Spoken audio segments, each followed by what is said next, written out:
7강 시작하도록 하겠습니다. 오늘 7강이 뭐냐? 오늘도 여러분 되게 중요한 내용입니다.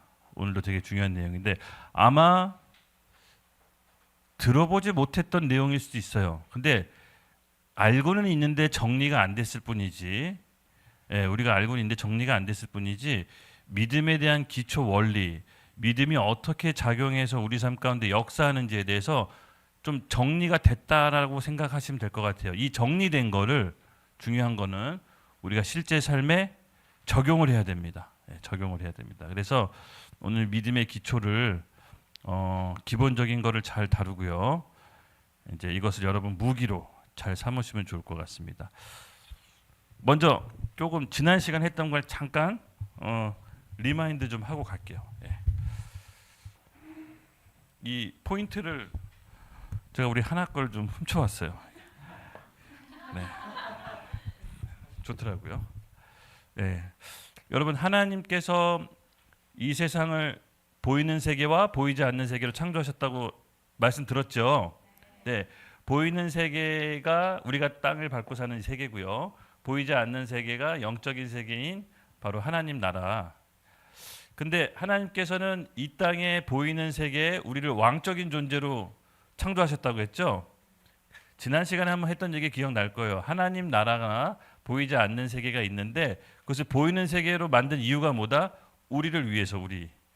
그래서 왕은 되는 방법이 두 가지 있다고 했잖아요. 선대 왕이 죽어서 왕이 되거나 아니면 다른 영토에서 본인 스스로 왕으로 선포하거나. 그렇죠? 그래서 하나님의 방법은 뭐다? 하나님의 나라를 보이는 세계에 만들어서 우리를 그 가운데 창조하시고 그 땅을 다스리게 하셨어. 우리를 왕적인 존재로 창조하신 겁니다. 그래서 우리 모두 다 사실은 이 땅에 왕적인 존재예요. 믿으시죠? 그런 확고한 정체성이 이제 있어야 됩니다. 그래서 이 세상을 보면 이 눈에 보이는 세계가 1차원, 2차원, 3차원으로 이제 구성되어 있는데 이건 과학자들이 증명한 거죠. 1차원은 점선으로 돼 있고 2차원은 면, 3차원은 공간. 그렇죠. 여기까지는 눈에 보이는 세상이고 우리가 어떻게 보면 보고 느낄 수가 있는 겁니다. 근데 4차원, 눈에 보이지 않는 영적인 세계인데 공간과 시간이 이제 함께 공존하죠. 그래서 참 재밌는 것은 하나님은 4차원 세계에서 역사하시는데 3차원도 영향을 미칩니다. 그래서 1차원은 2차원에 속해 있고 2차원은 3차원에 속해 있고 3차원은 4차원에 속해 있는데 4차원의 영적인 원리를 알면 3차원의 세계에 영향을 줄 수 있다, 없다? 있다. 근데 그 성경은 그 메커니즘이 담겨져 있습니다. 그래서 우리가 3차원의 일을 풀려면 3차원의 것들을 막 열심히 한다고 해도 풀리는 경우가 있지만 대부분 좀 어려워요. 왜? 3차원은 4차원에 속해 있기 때문에 4차원의 일이 풀면 3차원의 일도 자동으로 풀립니다. 믿음의 선진과 우리 위대한 그 믿음의 선배들은 이 원리를 너무나도 잘 알고 있었어요. 사실 우리가 이렇게 들어서 뭔가 좀 새롭게 느끼는 것뿐이지 아마 제가 설교 시간에도 많이 얘기했을 겁니다. 그래서 간략하게 설명을 좀 할 텐데 이거는 제가 좀 이따가 설명하겠습니다. 시간 관계상 그럼 요 사전 배경 지식을 간략하게 이제 설명드렸고요. 그러면 오늘 이 3차원의 세계, 4차원의 세계에서 어떻게 영향을 줘서 우리가 3차원의 일들을 풀까? 이제 요거를 이제 알아볼 텐데 그 가장 핵심 키워드가 뭐냐면 믿음입니다. 믿음. 이 믿음이란 건요 아직도 많이 베일에 가려져 있습니다. 믿음을 어떻게 다 설명할 수가 없습니다. 진짜로 막말로 믿음은 그냥 믿어야 돼. 믿어야 돼. 그렇지만 성경을 통해서 우리 원리를 이제 살펴볼 수가 있습니다. 오늘 그 얘기를 좀 나눠볼까 해요. 우리 히브리서 11장 1절 말씀 다 같이 보이시죠? 함께 읽겠습니다. 시작. 믿음은 바라는 것들의 실상이요 보이지 않는 것들의 증거니. 네, 오늘 살펴볼 내용은 맞습니다, 여러분. 믿음의 원리입니다. 믿음의 원리. 히브리서 11장 3절 말씀 적혀 있는데 뭐라고 적혀 있냐면 믿음으로 모든 세계가 하나님의 말씀으로 지어진 줄을 우리가 아나니 보이는 것은 나타난 것으로 말미암아 된 것이 아니니라. 눈에 보이는 것은 보이지 않는 세계로부터 나왔다라고 시편 기자가 얘기합니다. 바울이죠. 그래서 믿음으로 우리가 보이지 않는 하나님 세계를 알 수가 있습니다. 영적인 세계에서는요, 하나님 나라가 어떻게 반영이 되는지 자연 세계에서 비춰집니다. 그래서 우리가 영적인 세계를 잘 이해하는 게 굉장히 중요하고, 영적인 세계의 원리를 잘 배워서 자연 세계, 아까도 얘기했지만 3차원의 세계에 영향을 주는 법을 오늘 우리가 기초 차근차근 배울 겁니다. 우리 고린도후서 4장 18절에 이런 말씀이 있습니다. 우리가 주목하는 것은 보이는 것이 아니요 보이지 않는 것이니 보이는 것은 잠깐이요 보이지 않는 것은 영원함이라. 즉 우리가 눈에 보이는 물리적인 세계는 일시적이고 한계가 있다라고 합니다. 근데 진짜 세계가 있는데 그 진짜 세계는 보이지 않는 세계인데, 눈에 보이는 세계는 보이는 세계로 반영돼서 나온 거죠. 그래서 진짜 세계가 뭐냐? 영원히 사라지지 않는 보이지 않는 세계. 그 영적인 세계를 원리를 우리가 이제 알아야 되는 거죠. 그래서 창세기 1장 26절, 하나님이 이르시되 우리의 형상에 따라 우리의 모양대로 우리가 사람을 만들고 그들로 바다의 물고기와 하늘의 새와 가축과 온 땅과 땅에 기는 모든 것을 다스리자 하시고. 맞습니다. 지난 시간에도 얘기했지만 보이는 세계와 보이지 않는 세계를 넘나들도록, 두 세계를 넘나들도록 만든 존재가 누구다? 바로 우리 인간. 양쪽 세계에 다 영향을 줄 수 있는 유일한 피조세계의 피조물입니다. 어떤 동물도 어떤 피조물도 양쪽 세계를 다 영향을 줄 수는 없습니다. 오직 인간만 두 세계에 살고 있습니다. 정말 독특한 존재죠. 하나님의 형상과 모양대로 우리를 창조했다는 것은 하나님의 성품과 그 인격과 그 본성과 하나님의 기능이 우리 안에, DNA 안에 있다라는 겁니다. 그래서 우리가 이걸 잘 인식해야 된다라고 제가 훈련 기간 내내 여러분들에게 같이 함께 나눴던 얘기입니다. 그래서 믿음이 실제 삶에 역사하기 위해선 기초 작업이 굉장히 중요합니다. 누구는 되고 누구는 안 되고 이런 거 말고 진짜 이 원리 안에 배우면, 이 원리 안에 들어오면 누구나 믿음이 역사할 수 있게끔 하는 게 제 목표입니다. 그래서 오늘 우리가 함께 이 믿음의 기초 작업만 여러분 딱 배우시더라도 아마 많은 삶이 달라질 거라고 믿습니다. 그래서 기초 작업이 굉장히 중요합니다. 오늘 믿음의 그 기초 작업을 같이 배울 거예요. 기초가 부실한데 그 위에다 건물을 세우면 어떻게 되죠? 재앙이죠, 재앙. 그 재앙입니다, 재앙. 건물을 높이 쌓으면 쌓일수록 더 재앙입니다. 그런데 이 기초가 튼튼하면 어떤 건물을 쌓아 올리더라도 그 건물은 견고해집니다. 바로 믿음도 이와 같은 원리가 적용되는데요. 우리가 믿음의 기초를 쌓는 게 굉장히 중요합니다. 이거를 이제 살펴볼 건데, 믿음의 기초가 잘 쌓여지면요, 우리 삶이, 여러분 제가 단언컨대 획기적으로 달라집니다. 획기적으로. 여러분 그거 우리가 믿으셔야 됩니다. 할렐루야. 그래서 오늘 믿음의 기초 작업을 여러분 탄탄히 잘 세워서 하나님 안에서 믿음의 원리가 우리 삶 가운데 역사하기를 예수님의 이름으로 기도합니다. 그래서 믿음이 실조가 되기 위한 기초적인 자산이 있습니다. 자산. 믿음 위에 우리 삶을 견고하게 세우기 위해선 이 세 가지가 반드시 전제 조건이어야 됩니다. 나는 신앙생활 되게 오래 하고 난 믿는데 왜 나는 믿음의 역사가 없습니까? 왜 내 삶엔 풍성한 열매가 없죠? 라고 질문할 수 있습니다. 그렇죠? 이 기초가 빈약해서 그렇습니다. 있더라도 금방 무너지기 때문에. 그래서 이 기초가 뭔지 명확히 알고 있어야 됩니다. 명확히. 그 기초 위에 우리의 삶을 다시 빌드업 하셔야 됩니다. 제가 어느 정도까지 좀 극단적으로 말하냐, 지금까지 듣던 6강 다 모르셔도 됩니다. 근데 오늘 이 7강만큼은 제대로 듣는다면 여러분 삶이 달라질 겁니다. 좀 눈들이 좀 반짝반짝하네요. 이런 얘기 하니까. 그렇다고 해서 6강 다 잊어버리시면 안 되고요. 네. 그래서 오늘 강의가 여러분 매우 중요합니다. 그래서 믿음이 실제가 되기 위해선 세 가지 기초 자산이 있습니다. 지금부터 하나하나 놓치지 마세요. 제가 이게 오타가 났어요. 편집하는 과정에서 사라졌는데, 첫 번째는 뭐냐? 믿음의 첫 번째 기초 자산 1. 적어주시면 좋을 것 같습니다. 하나님은 선하시다라고 하는 그 한 축이 여러분 가운데 있어야 됩니다. 예. 우리 창세기 2장 16절부터 17절 우리 최은혜 자매가 말씀 한번 읽어주시겠어요? 창세기 2장 16절에서 17절. 네. 네, 2장 16절부터 17절.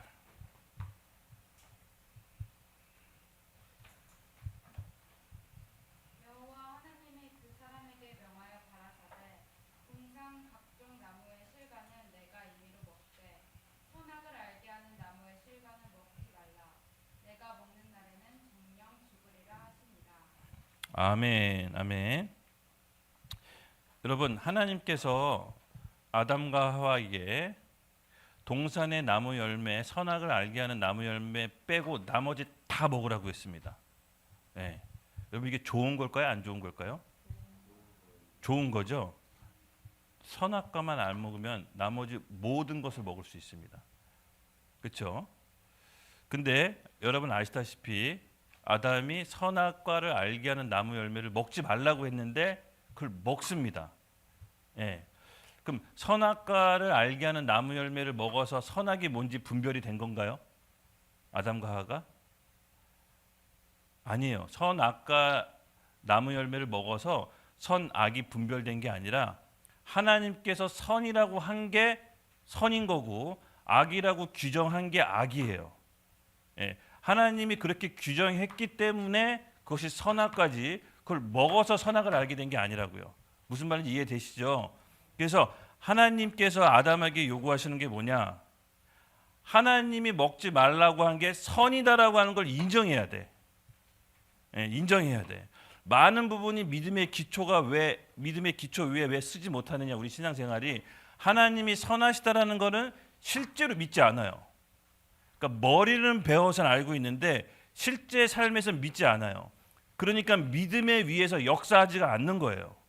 이해되셨죠? 그러니까 믿음의 삶을 살기 위해선 세 축이 필요한데 그 중에 가장 강력한 한 축, 하나님은 선하시다. 예, 하나님이 하시는 일에 우리가 동의가 안 되면 그 위에 믿음의 삶을 살 수가 있다 없다? 없다. 애당초 처음부터 불가능하다.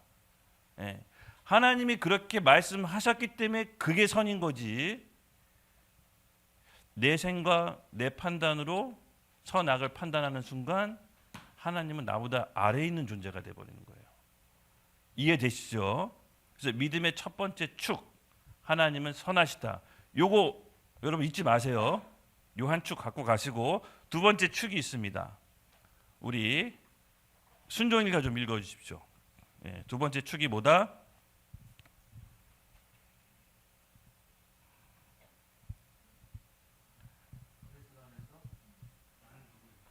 네. 두 번째 축, 믿음의 삶을 살기 위해선 두 번째 축입니다. 너무 중요하죠? 그리스도 안에서 내가 누구인지를 여러분 놓치면 된다, 안 된다? 안 된다. 끊임없이 사단은 우리를 참소하고 과거, 기억, 상처 이런 걸로 내가 그리스도 안에 누구인지를 잃어버리게 만듭니다. 잃어버리게 만들어요. 그래서 이 두 가지 축 중에 내가 그리스도 안에 누구인지를 여러분 어떻게 우리가 잃어버리지 말아야 되냐? 말씀. 주야 내 율법을 주야로 묵상하게 하고 네 입에서 떠나지 말게 하라는 하나님이 여호수아에게 당부했던 그 말씀 우리가 간직해야 됩니다. 그렇죠? 그래서 로마서 3장 22절을 우리 미니가 로마서 3장 22절 함께 읽어 주십시오.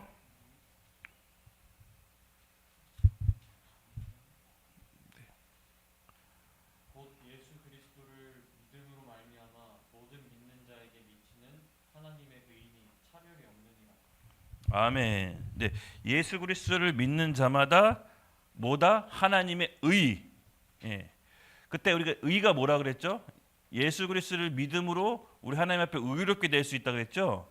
그 의는 우리가 죄 사하진 의, 그 의도 있지만 보다 더 높은 차원에서 의는 뭐다? 하나님하고 언제나 꺼리낌 없이 언제나 담대히 설 수 있는 올바른 위치다. 이게 진짜 더 깊은 의미의 의라고 했죠.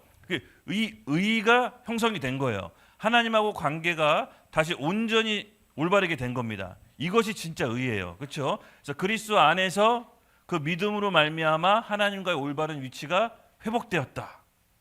요 축을 잃어버리시면 안 됩니다. 할렐루야.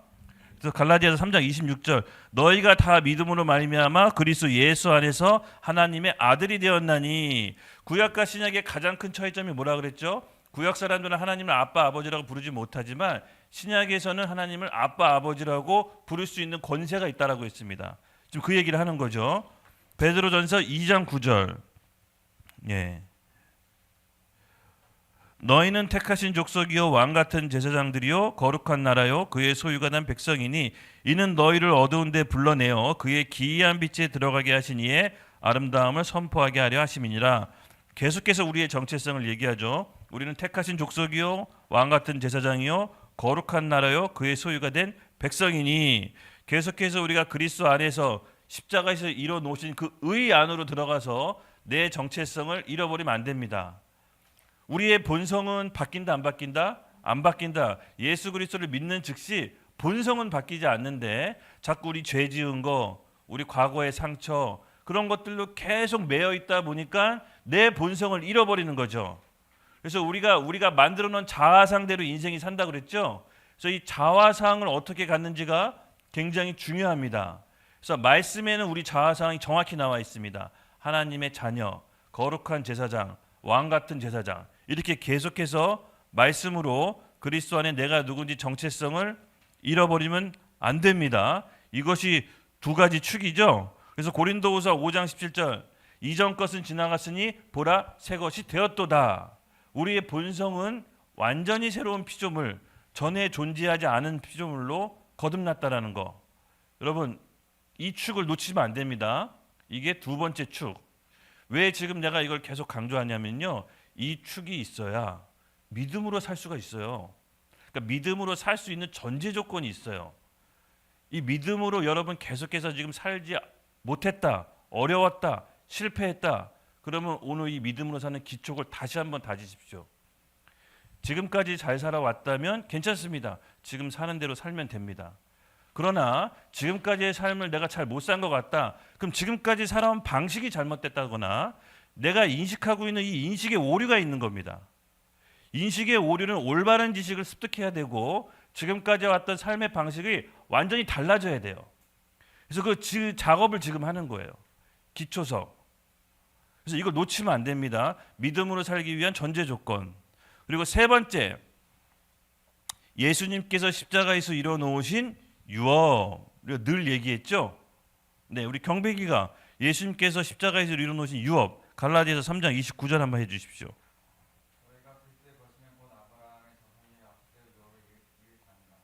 아멘. 로마서 8장 17절 자녀이면 또한 상속자 곧 하나님의 상속자요 그리스도와 함께한 상속자니 우리가 그와 함께 영광을 받기 위하여 고난도 함께 받아야 할 것이니라. 계속해서 고린도전서 15장 50절 네. 형제들아 내가 이것을 말하노니 혈과 육계 하나님 나라를 이어받을 수 없고 또한 썩은 것은 썩어지지 아니한 것을 유업으로 받지 못하느니라. 아멘. 여러분 그리스도 안에서 십자가에서 우리에게 이뤄 놓으신 그 모든 것들을 여러분 믿으십시오. 영적인 죄, 죽음, 사단의 결박으로부터 자유할 뿐만 아니라 실당의 이 땅에 우리가 누려야 될 축복까지도 하나님께서 십자가에서 우리에게 이루어 놓으신 겁니다. 그래서 유업은 유산과도 같은 거였죠. 테스트먼트 유산. 유언한 사람이 죽으면 효력이 발생한다고 했죠. 십자가에서 예수님께서 일러 놓으신 그 유업 성경 말씀을 하나하나 찾아가지고 여러분이 기억하셔야 됩니다. 이 세 가지 축이 우리가 믿음으로 승리할 수 있는 기초석입니다. 이것을 잃어버리면 안 됩니다. 제가 이렇게 좀 그렸어요. 이 삼각형으로 된 의자입니다. 한 가지 축이라도 잃어버리면 의자가 바로 설 수 없습니다. 그렇죠? 그래서 믿음이라는 이 의자가 있는데 이 믿음이라는 의자는 어떻게 유지되냐? 유업, 정체성, 선. 하나님은 선하시다. 십자가에서 받은 유업, 내 안의 정체성. 이 세 가지 축이 믿음으로 설 수 있는 의자가 완성되고 그 위에 우리가 앉았을 때 초자연적인 삶을 살 수 있다. 예. 요 세 가지 축 여러분 잊지 마시고요. 믿음으로 사는 기초석 세 가지. 이제 아셨죠? 네. 이제 올바른 지식이 들어갔다면 이 지식 위에서 우리가 어떻게 적용하는지는 같이 훈련받고 살펴보겠습니다. 예. 그래서 믿음이 역사하기 위해서 하나님께서 세우신 그 원리 안에 있어야 믿음이 역사합니다. 그렇다면 믿음이 하는 일이 있습니다. 믿음이 뭘 할까? 제가 질문 하나 하겠습니다, 여러분. 여러분 이 믿음을 배워서 어디다 쓰겠습니까?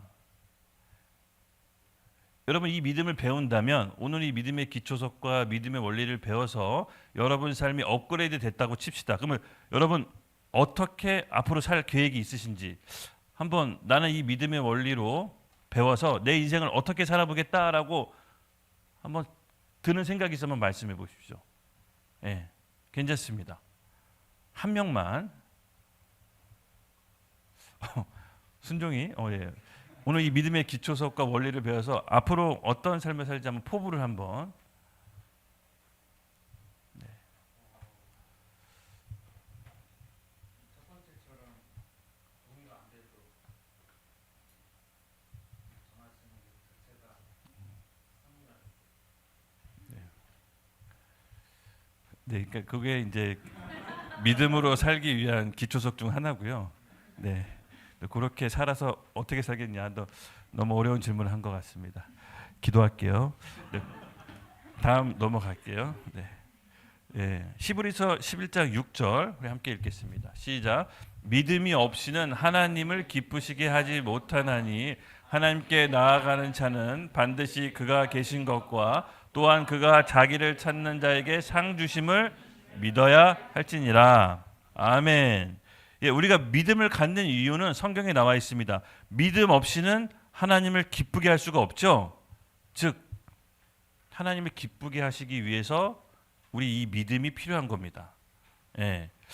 인간인 우리가 하나님을 예배하고 찬양하는 게 또 우리의 본질상 목적이기도 한데 또 한편으로는 하나님을 기쁘시게 하는 거 있는데 우리가 큰 무슨 사역이나 이 땅에 살면서 엄청난 업적을 이루는 게 물론 그렇게 해서 하나님이 기쁘실 수가 있지만 진짜 하나님의 기쁨은 믿음으로 사는 겁니다. 하나님을 믿음으로 살 때 하나님께서 기뻐하시는 겁니다. 우리가 뭔가가 업적을 누려서 업적을 이루는 게 아니라 하나님을 믿을 때 그 믿음을 보시고 하나님께서 기뻐하신다는 겁니다. 그래서 우리가 왜 믿음을 가져야 되느냐? 하나님을 기쁘게 하시기 위해서. 그래서 이 믿을 때 동기가 여러분 선해야 됩니다. 동기. 이 믿음은 자기가 원하는 것을 이루려고 믿는 게 아닙니다. 하나님을 기쁘게 하기 위해서 믿는 거라고 했죠. 그래서 목적이 달라야 됩니다. 우리의 원함과 우리가 이루고자 하는 것들을 이 땅에서 이루기 위해 믿음을 사용하시면 된다, 안 된다? 안 된다. 안 된다. 반드시 타락하게 돼 있습니다. 예. 그래서 우리가 이 어떻게 보면 균형을 잘 잡으셔야 돼요. 이 믿음의 원리에 들어오면 하나님께서 우리 삶에 진짜 역사하시는데 그게 어느 순간 나의 동기가 잘못 바뀌어서 나의 목적, 나의 원하심을 이루는 수단으로 전락해 버리면 이 믿음의 원리가 독이 된다, 안 된다? 독이 된다. 예. 그래서 우리가 이 믿음은 항상 하나님을 기쁘게 하기 위함이라고 잊어버리면 안 됩니다. 야고보서 4장 3절 함께 읽겠습니다. 시작. 구하여도 받지 못함은 정욕으로 쓰려고 잘못 구하였기 때문입니다. 맞습니다. 우리가 믿음의 말씀 동기가 선해야 되고 이 믿음을 통해서 하나님을 기쁘게 해야 된다라는 선한 동기가 우리 가운데 있기를 예수님의 이름으로 축복합니다. 그리고 두 번째, 우리가 왜 믿음을 가져야 되느냐? 가로 2번 우리 경배이가 한번 읽어주십시오. 시작. 맞습니다. 맞습니다. 너무 중요합니다. 여러분 마지막 때 환난을 통과하기 위해 이 믿음이 있어야 됩니다. 이 믿음 없이는 불가능하기 때문에 그렇습니다. 우리 베드로전서 1장 5절 다 같이 읽어볼까요? 시작. 너희는 말세에 나타나기로 예비하신 구원을 얻기 위하여 믿음으로 말미암아 하나님의 능력으로 보호하심을 받았느니라. 아멘. 마지막 때 말세 환난이 있다라고 얘기하죠. 그것을 우리가 구원받고 온전히 보호받기 위해서는 하나님의 능력이 보호하심이 필요한데 하나님의 보호하심의 능력이 뭐냐? 어떻게 나타나냐? 우리의 믿음. 예. 우리가 하나님을 믿는 믿음. 하나님은 선하시다라는 그 믿음. 그리고 나는 그리스도 안에서 하나님의 아들이라고 하는 정체성. 그렇죠? 그리고 또 하나 뭐죠? 예수님께서 십자가에서 이루신 그 유업. 이 세 가지 축이 우리의 믿음의 기초석으로 있을 때 하나님이 우리를 보호하시는 겁니다. 그래서 마지막 때 환난을 통과할 수가 있는 믿음이 우리 가운데 세팅이 되는 것이겠죠. 그리고 세 번째, 왜 믿음이 하나님께서 우리에게 허락하시냐? 왜 우리가 믿음 생활을 해야 되냐? 세 번째입니다. 함께 읽겠습니다. 시작. 영혼 구원의 사명을 이루기 위해. 네, 그렇기 때문에 우리가 믿음을 하나님께 구해야 됩니다. 히브리서 10장 38절 39절 함께 읽겠습니다. 시작. 나는 의인인 믿음으로 말미암아 살리라. 또한 뒤로 물러가면 내 마음이 우리는 뒤로 물러가 멸망할 자가 아니요 오직 영혼을 구원함을 이르는 믿음을 가진 자니라. 아멘. 우리가 믿음을 가져야 하는 이유는 하나님께서 우리에게 주신 사명, 영혼 구원 때문에 우리가 믿음을 구해야 됩니다. 굉장히 중요한 건데요. 여러분, 하나님께서 우리에게 왜 믿음을 주시고 우리가 왜 믿음을 또 구해야 되냐? 하나님 기쁘시게 하기 위해, 마지막 때 환난을 통과하기 위해, 또 영혼 구원의 사명을 이루기 위해 반드시 이 믿음을 우리 가운데 구해야 됩니다. 할렐루야. 그래서 믿음은 또 네 번째, 에베소서 6장 16절을 먼저 읽을까요? 시작. 모든 것 위에 믿음의 방패를 가지고 이로써 능히 악한 자의 모든 불화살을 소멸하고. 여러분, 믿음은 우리를 보호합니다. 사실은 믿음의 가장 큰 혜택은 누구한테 있냐? 나 자신한테 있는 겁니다. 우리가 믿음으로써 사탄자, 악한 자 모든 불화살부터 우리를 보호할 수 있는 방패가 생깁니다. 그렇죠? 사단은 끊임없이 우리에게 거짓 메시지를 던집니다. 끊임없이 우리를 참소하고 끊임없이 우리를 무가치한 사람으로 거짓 메시지를 던집니다. 그때 이 믿음이 있으면 이 모든 거짓 메시지와 불화살로부터 우리를 보호하는 방패를 여러분 큰 걸 하나 갖게 되는 것입니다. 할렐루야. 네. 그리고 다섯 번째, 우리 믿음은요 하나님의 유업을 받을 수 있는 권리 증서다. 권리 증서. 땅의 주인은 땅의 주인으로 뭘로 할 수 있죠? 땅 문서. 그 집은 그 집의 주인으로 뭘로 할 수 있죠? 집 문서. 그럼 하나님 나라의 4차원의 영적 세계의 유업은 뭘로 할 수 있죠? 믿음. 네, 아까 이 세 가지 기초석이 내 믿음이 될 때 하나님 나라를 유업으로 받을 수 있는 권리 증서로 내밀 수 있는 것입니다. 이것이 바로 믿음입니다. 너무 감사하죠? 이 세상의 기준처럼 학벌, 인맥, 재력으로 하나님의 자녀로서 유산이 있는 게 아니라 믿음으로 하나님 나라의 유산을 얻을 수 있다? 너무 감사한 것 같아요. 너무 감사한 것 같아요.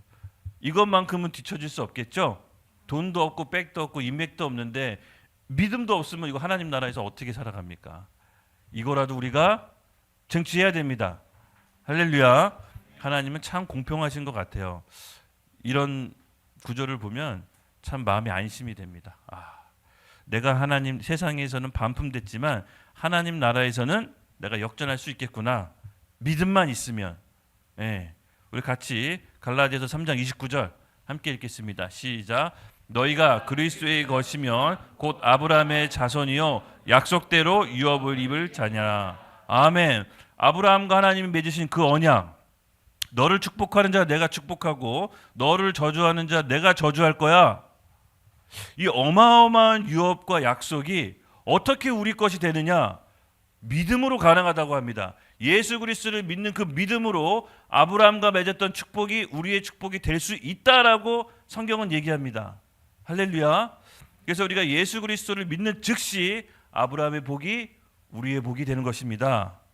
네, 다음 구절 함께 읽겠습니다. 시작. 내 사랑하는 형제들아 들을지어다. 하나님이 이 세상에서 가난한 자를 택하사 믿음에 부유하게 하시고 또 자기를 사랑하는 자들에게 약속하신 나라를 상속으로 받게 하지 아니하겠느냐. 아멘. 하나님은 이 세상을 보는 관점이 이 세상의 가치 기준으로 보는 것이 아니라 하나님 나라의 기준으로 보는 것이죠. 그래서 우리가 하나님의 말씀을 믿고 이 기초석으로 단단히 세워진다면 하나님의 나라를 상속받을 수 있다 없다? 있다. 그래서 우리에게 희망이 되는 것 같아요.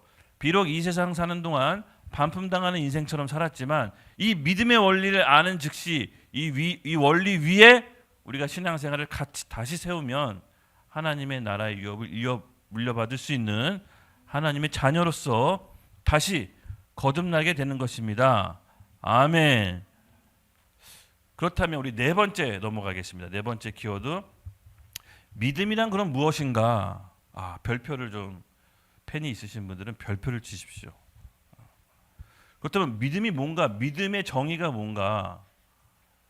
누군가에게 여러분에게 물어보면 이렇게 대답하셔야 됩니다. 믿음이 뭡니까? 당신 신앙생활 오래 했는데 그럼 믿음이 뭐예요? 설명해봐요 했을 때 믿음이 뭔가? 우리 믿음이란 하고 옆에 있는 말씀 같이 함께 읽겠습니다. 시작. 믿음이란 하나님의 말씀으로 설득되는 것이다. 아멘. 우리 요한복음 4장 21절 함께 읽겠습니다. 시작. 예수께서 이르시되 여자여 내 말을 믿으라. 여기까지. 믿음은 잘 들으십시오. 내 생각, 내 판단, 내 기준을 내려놓고 하나님의 말씀에 내가 설득되는 겁니다. 그것이 믿음의 정의입니다. 할렐루야. 그래서 내 상황, 내 현실, 거짓 메시지에 여러분 속지 말고 지금 내 상황에서 하나님께서 뭐라고 말씀하시는지를 듣고 그 말씀에 우리를 설득당하십시오. 그 말씀대로 우리의 삶이 이루어집니다. 예. 지금까지 잘 따라오고 계시죠? 예. 그래서 믿음은 하나님의 말씀 로고스가 내 안에 계시 레마로 임할 때 실제로 3차원에 있는 세계가 바뀌는 겁니다. 예. 4차원의 일은 여러분 3차원의 일은요. 이따가 좀 설명하겠지만 3차원의 일을 바꾸려면 4차원의 일을 건드려야 되는데 이따가 예를 들어서 제가 말씀드릴게요. 예, 4차원의 일을 건드려야 되는데 슈퍼 히어로 가정에서는 하나하나 사례를 들어서 내가 왜 지금까지 이렇게 됐는지 여러분 충격받을 겁니다. 하나하나 사례를 들어서 내가 4차원의 일을 이렇게 건드렸구나. 여러분 계속 충격적일 겁니다. 그래서 따로 선별해서 뽑을 거예요. 왜냐? 간절히 원하는 사람에 이걸 주라는 마음을 주셨어요. 원해야 돼. 돼지 목에 진주 목걸이 걸어줘도 돼지가 귀한지 알까요? 모를까요? 몰라요. 이걸 여러분의 단순히 지식으로 들어가면 아무 효력이 없어요. 이걸 믿음으로 받으셔서 레마로 만들어야 돼. 그리고 오늘 이 말씀에 내가 설득이 될 때 역사하는 거예요. 할렐루야. 네. 그래서 누가 하나님 말씀에 설득되는지 먼저 살펴볼 텐데 오늘 내가 내 생각과 내 기준 때문에 넘지 못하는 나의 산들이 있습니다. 그렇죠? 어쩌면 실질적으로 맞을 수도 있어요. 맞을 수도 있어요. 근데 그 맞는 것보다 하나님 말씀이 더 중요해요. 거기에 설득시키는 거야. 예를 들어서 우리 인준이가 음치예요. 음정 박자 다 못해요. 근데 인준이가 어느 날 내게 능력 주시는 자 안에서 내가 모든 걸 할 수 있다라는 말씀을 우연히 들었는데 믿어졌어. 그게 레마로 왔어. 그래서 본인이 음치인지 박치인지 중요하지 않게 됐어. 그리고 실제로 이게 믿어져서 음치지만 맞아요.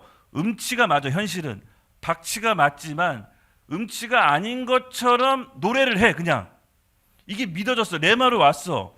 로고스인 하나님 말씀이 실제로 나한테 레마로 와서 내가 설득됐어.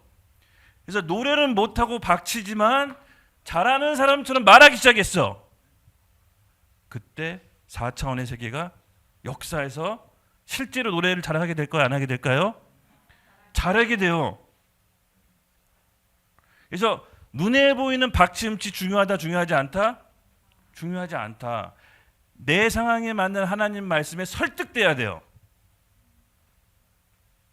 그래서 인준이가 예를 들어서 지금 음치박지로 지금 거의 뭐 이쪽 파트로 이 찬양 파트로는 거의 지금 뭐 외면됐잖아요. 근데 무슨 소리야? 내게 능력 주신 자 안에서 나 뭐든지 할 수 있어 하고 혼자 막 노래해요. 노래하고 노래 연습하고 막 뮤지컬 혼자 연습했는데 어느 순간 어떻게 노래 잘하지? 그게 될까요? 안 될까요? 돼요. 왜? 내가 하나님 말씀에 설득됐기 때문에 그 말씀이 4차원의 세계에서 작용해서 3차원 세계로 이루어지는 겁니다. 근데 이 원리를 모르면 노래하려고 노래학원 연습하고 엄청난 돈 들여서 과외 받고 하지만 여전히 음치박자야. 그러니까 왜 믿음으로 도약하지 못하는지 아시겠죠? 그러니까 4차원의 역사는 4차원에서 충격을 줘야지 역사할 수 있는 거예요. 그래서 오늘 우리 인준이가 말씀을 받고 설득되십시오.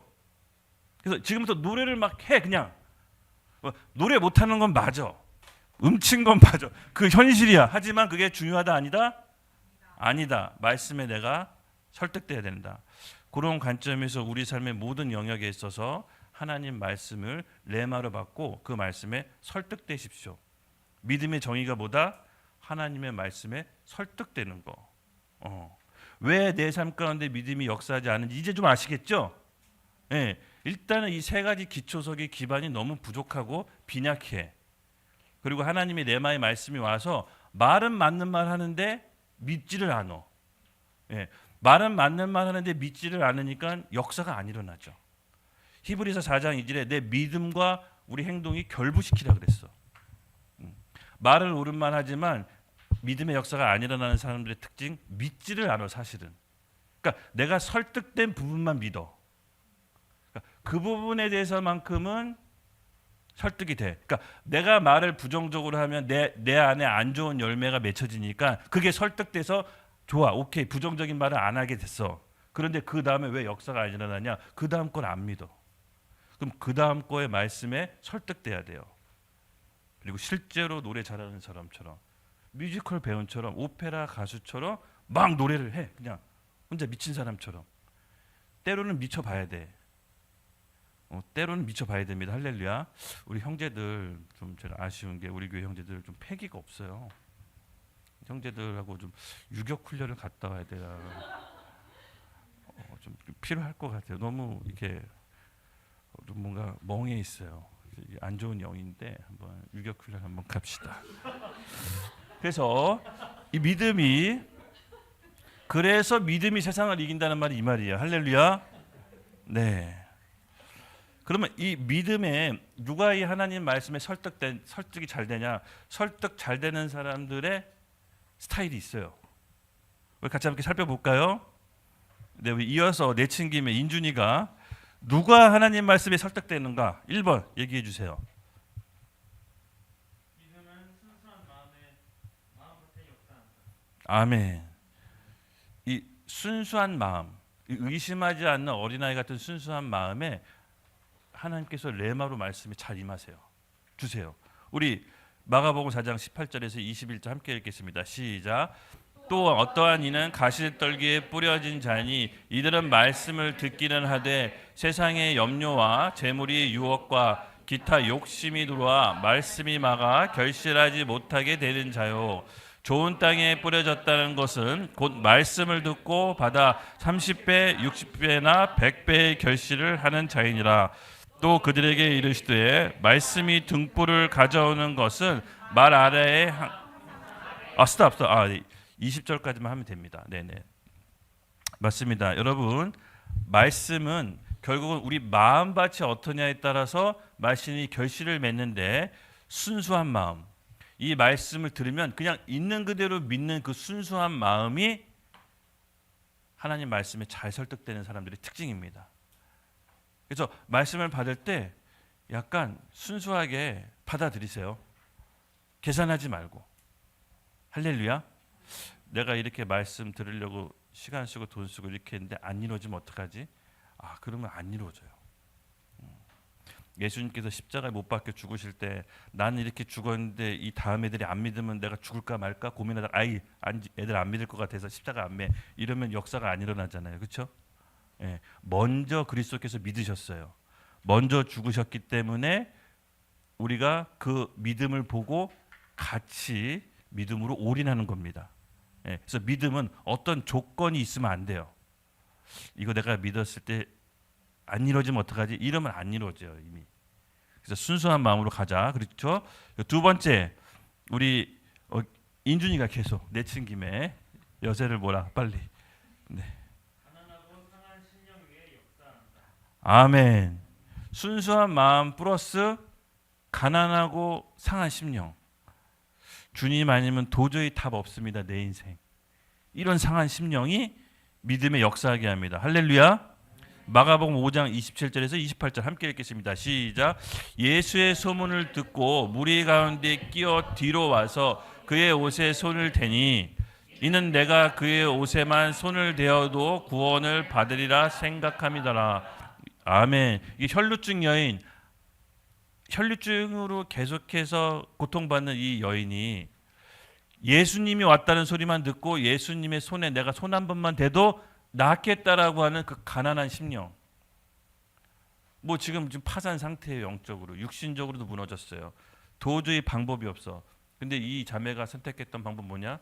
예수님이 지나갈 때 그냥 내가 손만 대도 낫겠다라고 하는 그 가난하고 갈급한 심령 위에 하나님께서 믿음으로 역사했습니다.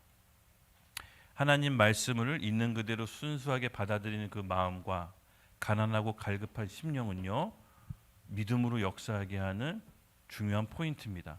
그래서 불쌍한 척이라도 해야 돼요. 그러니까 내 주장이 너무 강하면 안 돼. 하나님 역사할 수가 없어. 마음 가운데 하나님께서 주시는 말씀을 언제든지 받겠다라고 하는 가난하고 상한 심령을 유지하십시오. 그리고 하나님은 선하시다 라는 믿음을 잃어버리시면 안 됩니다. 할렐루야. 네. 그리고 세 번째, 하나님께서 우리에게 말씀을 주셨어요. 가난한 심령과 그쵸, 순수한 마음에 레마의 말씀을 주셨어. 그러면 이걸 어떻게 해야 된다? 사단이 빼앗아가지 않도록 우리가 붙잡아야 되는데 이 받은 말씀에 대한 확신이 있어야 돼. 이 본인이 확신이 없으면 또 역사하지 않아요. 로마서 4장 20절에서 21절 함께 읽겠습니다. 시작.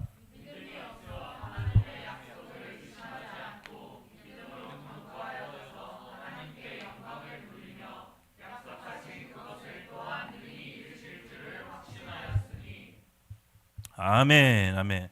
여러분 가운데 오늘 레마의 말씀을 받는다면 그 말씀이 이루어진 줄 믿고 확신 가운데 거하십시오. 그러면 그 말씀의 씨앗이 눈에 보이지는 않지만 자라나기 시작할 겁니다. 그리고 내가 노래를 못하고 음치지만 어느 순간 여러분이 무대에 서서 노래를 하고 있을 거예요, 인준아. 내가 언제 이렇게 노래를 못했지? 그렇게 될 거예요. 어느 순간 자연스럽게. 당장 아니더라도 믿음의 확신 가운데 거해서 의심하지 마십시오. 할렐루야. 그래서 우리가 오랫동안 신앙생활 했지만 믿음이 자라지 않는 이유를 대충 아시겠죠? 이 세 가지 축에 기초가 없었고, 그리고 이 가난하고 순수하고 말씀에 대한 확신이 우리 가운데 자리 잡지 못했기 때문에 그렇습니다. 그래서 여러분 우리 오늘 이 믿음의 기초만 잘 알고 잊어버리지 말고 실제 삶에 적용한다면 여러분 모두에게 하나님의 놀라운 기적이 일어날 줄로 저는 믿습니다. 저는 믿어 의심치 않습니다. 할렐루야. 그래서 여기 보시면 아까 이거 좀 이따 할게요. 이거 먼저. 그래서 사람은 자기가 설득되어진 것만 믿는다. 사람 되게 약어요. 사람은 되게 약은데 한편으로는 조금 미련해요. 자기가 설득되어진 것만 실질적으로 믿어요. 근데 그 더 많이 설득되어지기 위해서는 우리가 우리 생각, 감정, 의지를 좀 내려놓는 혼과의 싸움이 시작돼야 돼요. 혼과의 싸움. 늘 제가 강조하지만, 그래서 말씀이 도저히 믿어지지 않다가 어느 날 레마의 말씀으로 딱 임하게 되면요, 우리 밭에 말씀 한 구절이 딱 심겨지면 밭에 씨가 자라나는 것은 땅 아래에서 보이진 않아요. 그렇죠? 근데 어느 순간 보면 싹이 땅 위로 뚫고 나와요.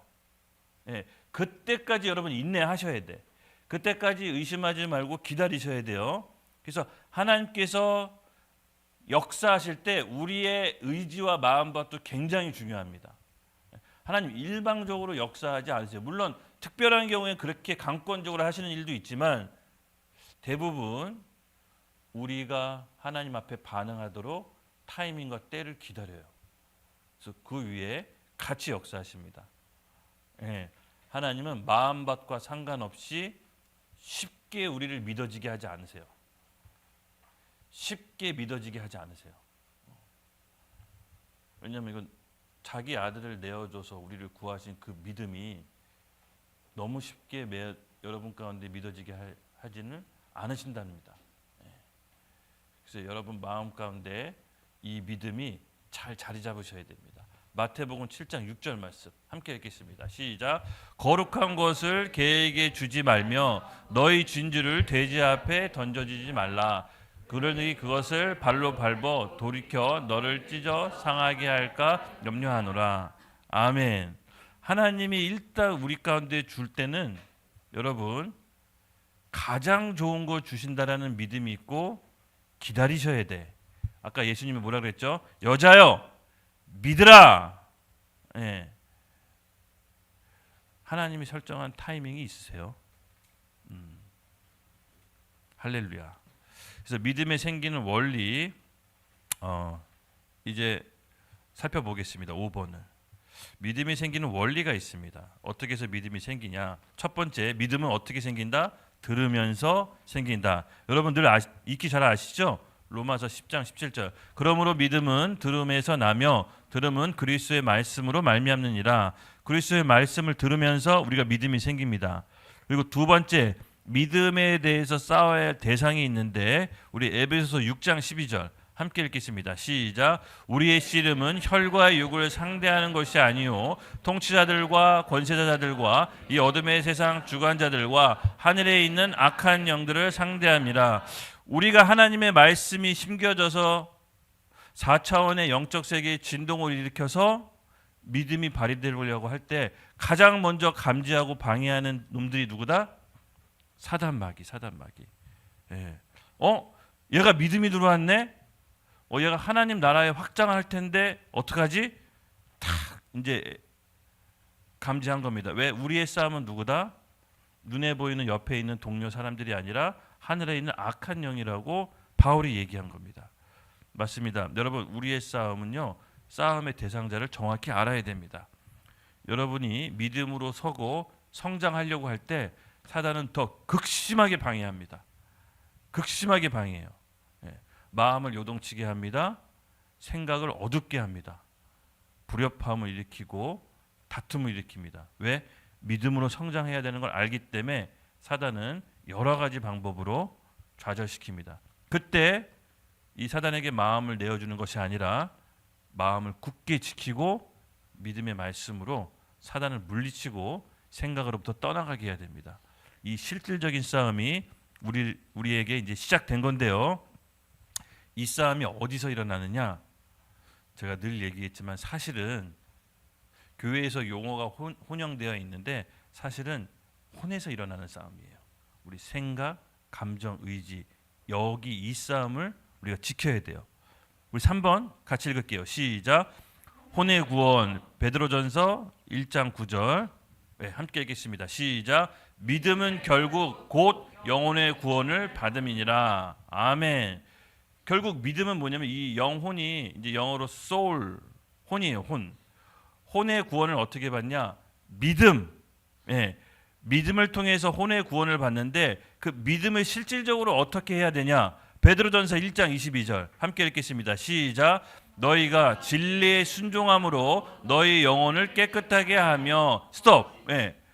진리의 순종, 레마로 받은 하나님의 말씀에 순종함으로 영혼이 영어로 soul, 그 헬라어로 퓨시케로 되어 있습니다. 혼이라고 되어 있어요.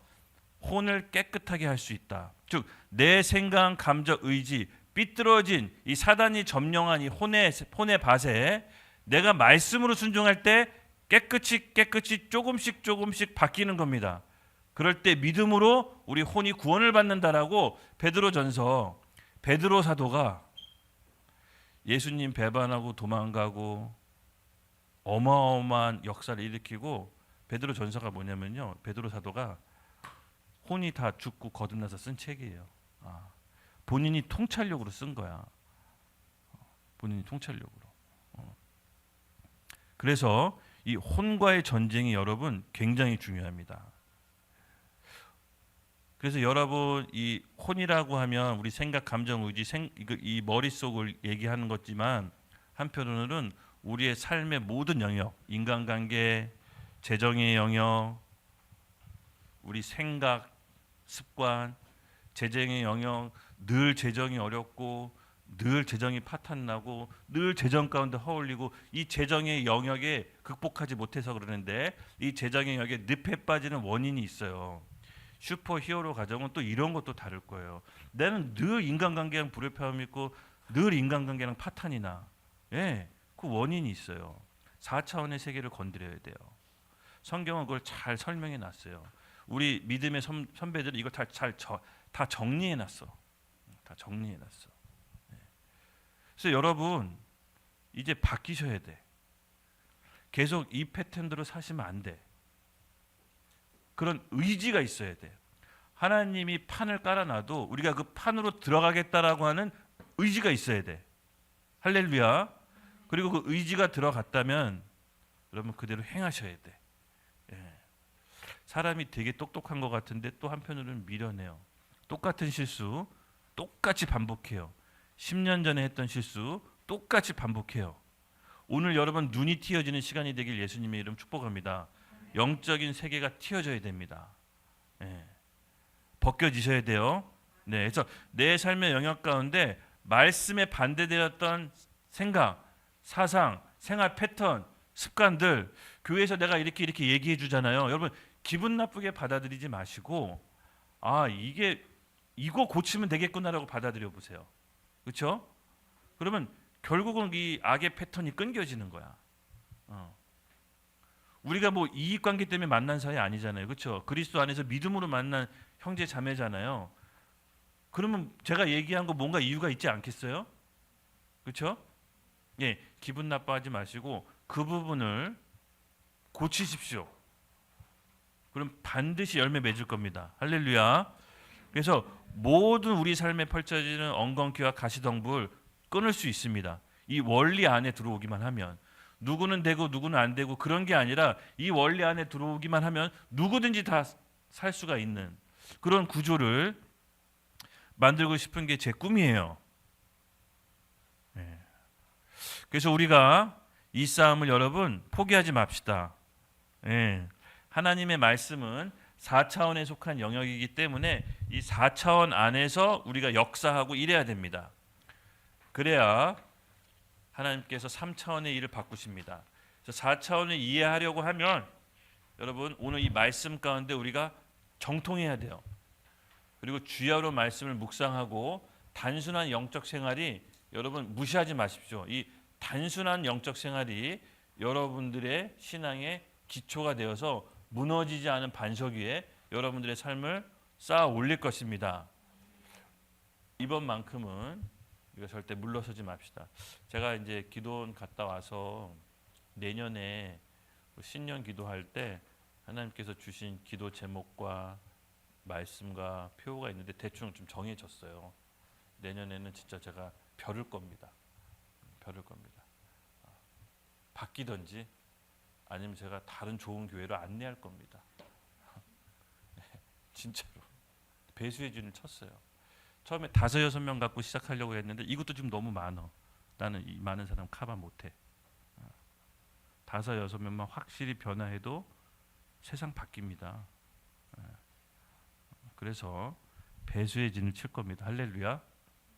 이 배수의 진으로 들어오십시오. 네. 저 그냥 목회하는 게 아니거든요. 저 다 접고 왔어요 지금. 저 보통 사람 아닙니다, 여러분. 저 배수의 진을 치고 왔습니다. 네, 맞습니다. 그래서 이 혼의 영역의 싸움을 어떻게 싸워야 되는지 하나의 샘플로 예를 갖고 왔어요. 4차원의 싸움을 어떻게 싸워야 되는지. 여기 우리 사람이 있죠. 오늘 그냥 순종이라고 할게요. 내친김에 오늘 순종이가 그냥 다 순종이가 있습니다. 이름이 순종이라고 하는 이 순종이라는 친구가 있는데 하나님하고 교통해야 돼요. 좀 하나님하고 친밀한 가운데 교통해야 되는데 순종이가 이제 예배 때 나왔어요. 예배 때 나와서 하나님하고 교통하고 싶어서 하나님과 친밀한 마음을 받고서 나왔는데 하나님 예배 가운데 이런 마음을 주시는 거야. 너 누구랑 싸운 그 사람하고 일단 화해하고 와. 화해하고 와. 그게 하나님께 예배 때 받았어요. 고민하죠. 그 하나님의 음성에 순종할까? 에이 아니면 뭐 설마 뭐 이런 것 때문에 그렇게 했어? 그래서 에이 아니야. 다른 것도 많은데 이러고 그냥 무시할 수가 있습니다. 순종했을 때 하나님께서 순종의 예배를 받겠죠. 그럼 어떻게 해야 되냐? 다툰 사람하고 화해해야 됩니다. 화해해야 됩니다. 화해하고 예배를 왔을 때 그 예배가 막힘없이 하나님과 교통할 수가 있습니다. 그렇죠? 근데 무시해 계속 화해 안 해.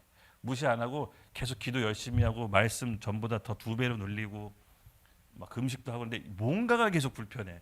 나는 영적인 생활을 더 많이 하는데 계속 불편해. 그런 경험 있으시죠? 막 화해 안 하고 영적인 걸로 때우려고 그래. 근데 계속 불편해. 뭔가 안 열려. 하나님께서 주신 음성은 뭐다? 화해. 자, 그럼 보세요. 만약에 화해를 안 한다. 그러면 어떻게 된다? 감옥으로 가게 됩니다. 이 말씀이 이제 마태복음 말씀에 있는데 제가 읽어 드릴게요.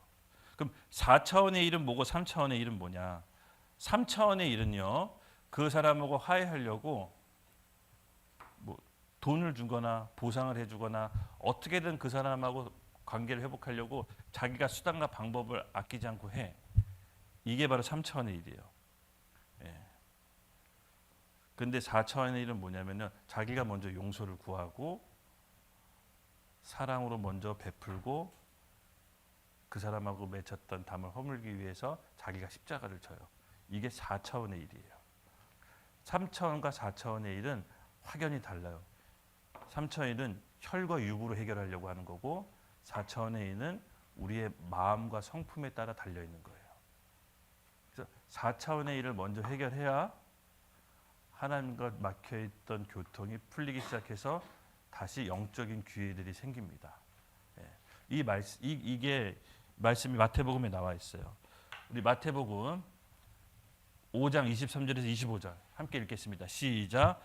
그러므로 예를 들어 거기에 내 형제에게 원망을 들 말이 있거든 생각나거든 예물을 제단 앞에 두고 먼저 가서 형제와 화목하게 하고 후에 와서 예물을 드리라.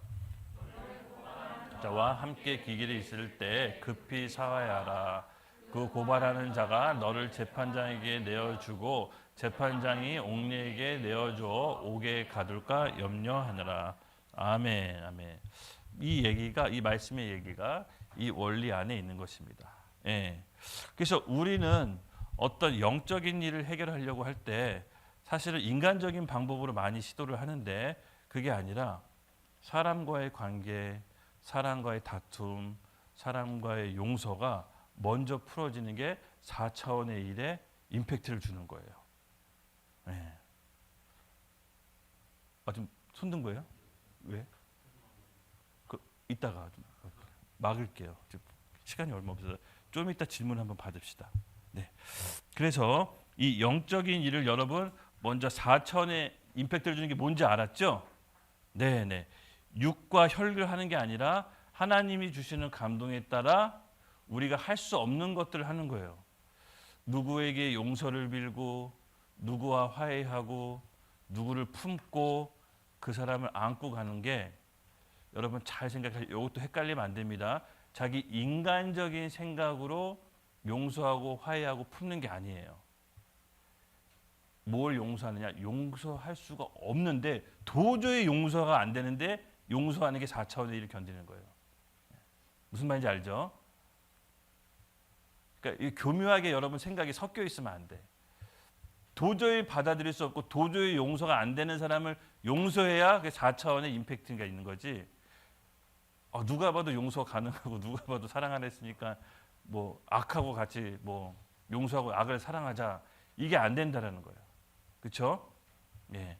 그래서 여러분 4차원의 세계는 이렇게 샘플로 함께 살펴봤습니다. 예. 질문을 아까 하려고 했던 거 받고 좀 실습을 하고 파쇄 기도를 좀 할게요. 예. 네. 화해하러 갔는데 이제 용서를 받지 못하는 네. 아니 만약에 나는 진심으로 화해하러 가서 용서를 빌었는데 그 사람이 안 받으면 그 사람 몫이에요. 그 사람 몫이. 본인은 할 걸 다 한 거예요. 할 걸 다 한 거예요. 근데 이제 그게 있어요. 그러니까 화해할 만한 분위기와 이런 것들 잘 조성해서 가야죠. 근데 나 바쁘고 일하고 있는데 나는 화해하러 간다. 나 미안해, 내가 화해하면서 근데 지금 일하고 있잖아, 이렇게 하면 더 오히려 악화되니까. 그렇게 좀 분위기가 내 감정에 이끌려서 하는 게 아니라 그것도 기도하고 성령께서 주시는 시간과 타이밍을 잘 골라서 화해와 용서를 하시면 어떨까 싶습니다. 그러니까 이런 거는 하나의 샘플이고 예를 들은 사례고요. 이런 사례들을 무수히 많이 이제 다룰 거예요. 슈퍼 히어로 가정에서는. 네, 무수히 많이 다룰 거예요. 그래서 이런 것들을 우리가 잘 원리를 알고 있다면 오늘 믿음의 기초석과 함께 더불어 우리가 신앙 안에서 우리 삶을 다시 기초를 빌드업한다면 하늘에 있는 신령한 복들이 여러분 막힘없이 우리 삶에 열매를 맺을 것이라고 예수님의 이름으로 축복합니다. 네. 그래서 좀 오늘 실습은 좀 파쇄 기도와 합심 기도를 좀 하려고 해요. 그래서 좀 조를 좀 나눠서 그냥 족끼리 뭐 이렇게 기도를 정해도 되고 아니면 한 사람을 위해서 같이 기도해도 되고, 정말 아까도 얘기했지만 내 생각, 내 습관, 내 혼에 사단에 어떻게 보면 펼쳐놓은 그 가라지들, 상처들, 그런 것들을 오늘 파쇄하는 기도할 거예요. 파쇄하는 기도. 우리 4차원의 영역에서 임팩트 주는 거 용서, 사랑, 화해도 있지만 여러분 합심 기도도 있어요. 합심 기도도. 이 기도를 통해서 파쇄할 수 있습니다. 우리 마태복음 16장 19절 함께 읽겠습니다. 시작. 내가 천국 열쇠를 내게 주리니 땅에서 무엇이든지 매면 하늘에서도 매일 것이요 내가 땅에서 무엇이든지 풀면 하늘에서도 풀리리라 하시고. 아멘. 우리 마태복음 18장 19에서 20절 이어서 읽겠습니다. 시작. 진실로 다시 너에게 이르노니 너희 중에 두 사람이 땅에서 합심하여 무엇이든지 구하면 하늘에 계신 내 아버지께서 그들을 위하여 이루게 하시리라. 두 사람이 내 이름으로 모인 곳에 나도 그들의 위에 있느니라. 아멘.